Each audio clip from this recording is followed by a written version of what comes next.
We're here to do the Monster Mash. The Monster Mash, Godzilla vs. Kong, was directed by Adam Wingard, who directed Your Next, Blair Witch 2016, and the live-action Death Note movie. I didn't like one of those, and it was a live-action Death Note movie. That was absolute goddamn ass. But every director directs at least one stinker in their career. And it should be easy to do King Kong vs. Godzilla, two Alpha Titans colliding, smashing into each other, and only one Alpha Titan can be left standing. Will any buildings be left standing? Who the fuck knows? Not if the monsters have anything to say about it. And will any humans be left standing? Not if the monsters have anything to say about it, but will be if the script has something to say about it, if they need to advance the plot meager as it is. This is available on HBO Max as well as in theaters, as part of Warner Bros. 2021 lineup being released on both forms of media.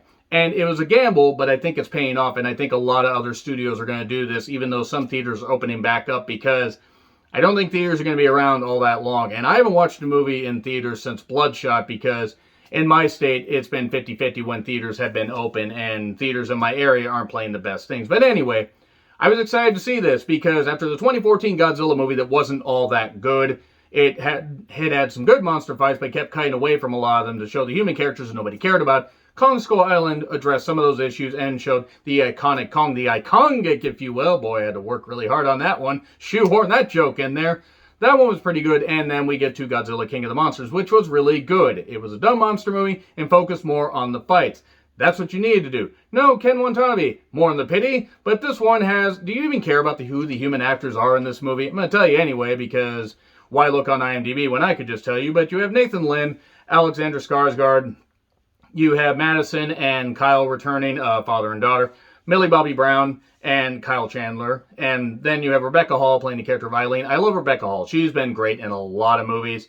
I do say Elza Gonzalez, fucking gorgeous. Goddamn, she was the best part of Bloodshot. She stole the show. It was petty theft because Bloodshot was stupid. Really goddamn stupid. And then you have Walter Damian Bashir. And basically, everybody is pretty much a one-note character. There are returning characters from other movies and stuff like that, and they barely reference any of that stuff. You have to pretty much have watched all these movies and, you know, like almost right before watching this to remember any of these characters' backstories, because realistically, it's just about them being a backdrop for these monsters colliding. I will say right now, I will get into spoilers a little bit later, but there are good and bad parts to this movie. It isn't as good as Godzilla King of the Monsters, and I was disappointed by some of it. I was impressed by some of it. The cinematography is beautiful. When the monsters fight, when there is some action going on, it is spectacular. It is very, very good. The problem is this almost leans a little bit more towards Godzilla 2014. Like, when the fights happen, they're great, but they're also not as often as they should be. And I'm not saying you need to have 2 hours. I mean, it's actually an hour and 45 minutes for the end credits. I'm not saying you need to have like 2 hours or even an hour and 40 minutes of just monsters bashing into each other. That does get old. You need to have a bit of a break in the action. But it almost felt like they were afraid to go into that for the first like 40 minutes. And I don't really get why they were afraid to do that, because people wanted to see Godzilla and Kong, tear it up. Tear each other up, tear buildings up, tear humans up, tear monsters up. That's all we wanted to goddamn see. It does open somewhere on Skull Island, and so Kong is all, waking up and everything, showers in a waterfall, and there's a young girl that can communicate with him. It's beautiful. Kong is for the kids. That should be a charity. And basically, it turns out that this is a government, biodome and everything to keep Kong safe on Skull Island. And Kong is naturally not very happy, even though there's a pretty big area. I mean, you wouldn't be happy being in captivity. And then characters, basically talk about, how their ancestors fought at one point. There can't be two Alpha Titans on Earth, even though they've existed to this point. It's not like the movie Hancock, which is a good thing, because Hancock really went off the rails in the second half. But there's, we go to the credits, we see, voiceover stuff about, both monsters defeating their enemies and what would happen if these two ever fought. And then, of course, there is a secret government agency that isn't so secret. It just has unlimited funding and clearly has the best intentions, called Apex Cybernetics. Yeah, whenever you got a company called Apex, absolutely, they are the most trustworthy people. They're headed by the main character the main, head, Walter Damian Bashir. And he's so ass-wipingly evil, like he might as well just say, I'm evil, I'm going to betray everybody on his goddamn forehead. And from there, we do have Millie Bobby Brown's character of Madison that wants to try to figure out what Apex Cybernetics is doing. Godzilla does an attack on, one of on the coastal facility that Apex Cybernetics has. But why is he doing this? He's laid dormant for a while. He hasn't disturbed anybody. Hasn't attacked anybody. He's been a dormant monster. He's been pretty good. And then Kong is, still in this biodome, but they got to figure out a way to maybe, have Kong help them get to some kind of power source hidden in the earth. And then they got to keep him away from Godzilla, because these two Alpha Titans will collide and then they will destroy each other and possibly destroy the Earth, because there's only room for one Alpha Titan on Earth. There's only room for one Titan in Titan sports. If you get it, you get it.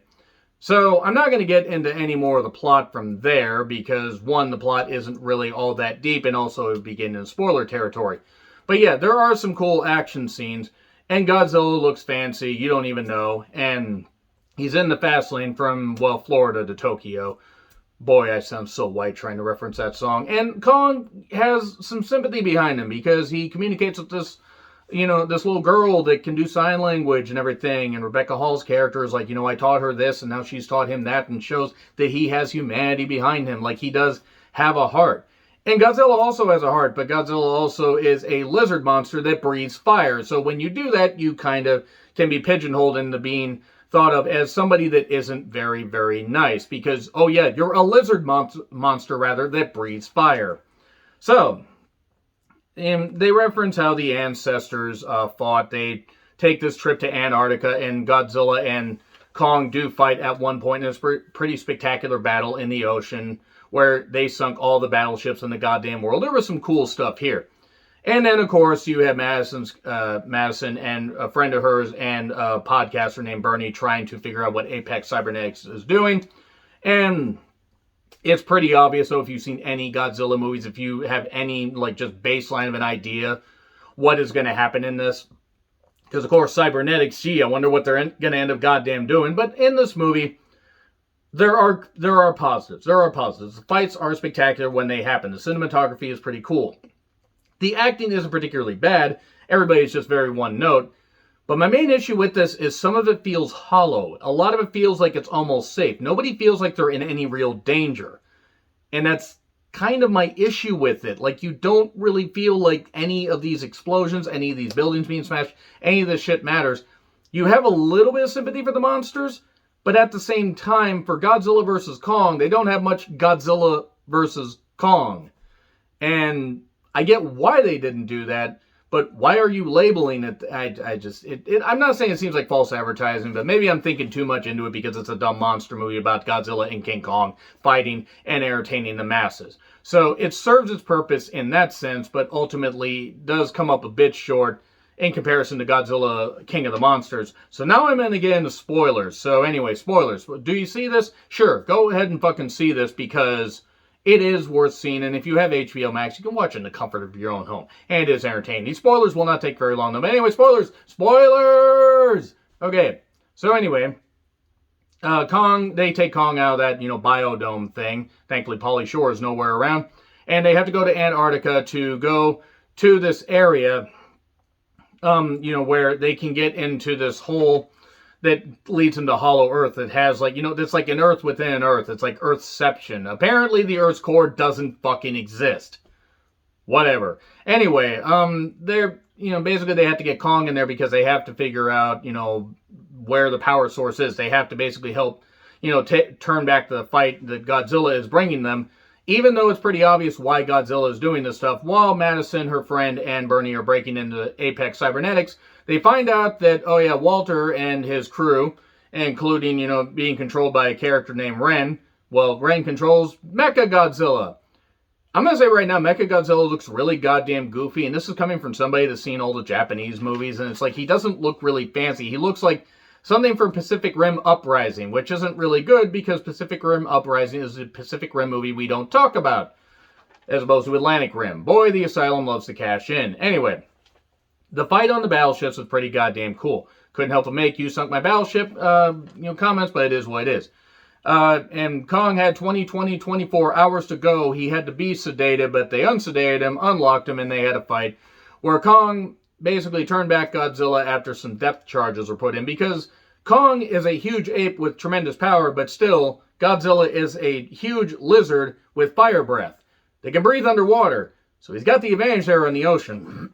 And how is Kong with heights? Well, it turns out after, some of their ships are destroyed, including one that was tipped over into the water, they are somehow fine to be able to take a bunch of helicopters that weren't destroyed and carry Kong to Antarctica. And there's this vehicle that Apex Cybernetics came up with, Walter in particular, and he says, hey, Nathan Lynn, I know your brother died on this expedition, but how about you take this ship and, you and a crew with my guys and some of your people go into, this area that killed your brother because of all this, weird gravity and inverted gravity and all this bullshit that's in, the middle of the earth, because why the fuck not? Why don't you go do that? And clearly we have no evil intentions. We only want to get this power source for good purposes, for, peaceful purposes. That's how that always works. And then, basically everybody's rigging into, to the cybernetics thing, which is really easy to break into. They get into a shipping container with some skull crawlers and then get sent on this, freaking supersonic tunnel. Supersonic, gotta go fast. And they end up in Hong Kong. Apparently it's just a tunnel. It just leads all the way to Hong Kong underneath the ocean. Who knew? It's light rail for suckers. So, basically, the little girl has to convince Kong to go in there. Maybe there's family in there and stuff like that. Well, she doesn't want to lie to her, but he has a bond with her and he trusts her. And to be fair, they're actually, Kong does have a good feeling about this because, he doesn't want to be in the biodome anymore. So, yeah, they 2001 Space Odyssey this bitch, and they end up, in a, weird, anti-gravity thing, version of Skull Island.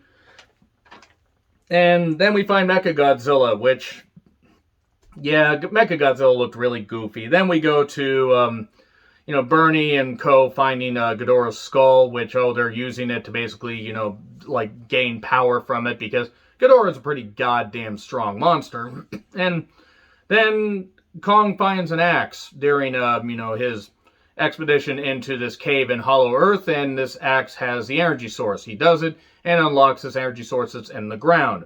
And then naturally, Maya turns out to be evil because her father's evil, and she houses the source and says, oh, we're going to betray you guys, and we're going to leave you here to rot, and we're going to take one of these ships that Walter created and everything, and oh, we got destroyed because Kong destroyed the ship, and oh no, curse your sudden but inevitable betrayal. And then Godzilla gets some power because of the source, so now he starts going nuts. And then he sprays fire into Hollow Earth and is basically upset. Hey, Kong, how you doing in your new apartment? Thanks, buddy. I really wanted a skylight. And then Maz and Co. get captured easily. Nobody's ever in any danger in this, though. There can only be one Alpha showdown in Tokyo, and Kong's got his axe and everything. He wants to axe him a question. I'm ashamed of that. And they beat each other up for a bit. And then we get a roar-off, and it seems like Godzilla has beaten Kong, and he shows mercy on Kong because he thinks he beat him. Now Mechagodzilla goes rogue, basically fries Ren's brains. It's like, you stupid idiot. And then Godzilla is ready to fight him. And, well, that doesn't go so well because it's one-on-one, and, oh yeah, I guess Mechagodzilla laser beats Godzilla laser. And then basically the little girl helps come up with the idea of reviving Kong. Says, we got to help him. His heart's slowing down and everything. And they use one of the energy rocket thingies from that ship to basically revive Kong. And then he helps turn the tide. And him and Godzilla team up and destroy Mechagodzilla. And then they have a face-off. This fight isn't very spectacular, unfortunately. Like, they just kind of beat him up. Mechagodzilla's just kind of there. He's just kind of there as a villain, kind of like a late entrant in a Power Ranger episode. And then there's a story of Bernie where he has been doing this podcast, and he has this flask of alcohol, this whiskey, where when it's his time, he's going to drink himself to death. All the while, everybody's been, Madison's friend's been trying to get, this password figured out to shut down Mechagodzilla. And he says, well, I'm going to drink this whiskey. Oh, wait, the whiskey, that's the issue. We poured it into the computer, doing it in the stupidest way possible, shutting down Mechagodzilla by basically just throwing water on the keyboard. And that's it. Mechagodzilla gets shut down, gets destroyed. They have a stare down, Godzilla and Kong do, and then Kong is in, Hollow Earth, which apparently has humans now. It can support human life. Okay. I didn't hate this movie. I didn't mind it. It was spectacular at times, but it also was kind of hollow. Anyway, B-. It was, I will give it a B- based on spectacle, but I can't necessarily say I enjoyed it that much, but it had its moments. Anyway, agree, disagree with what I said, like, share, subscribe, Twitter handle in the description. I'm Joe Ritlin. I'll see you soon.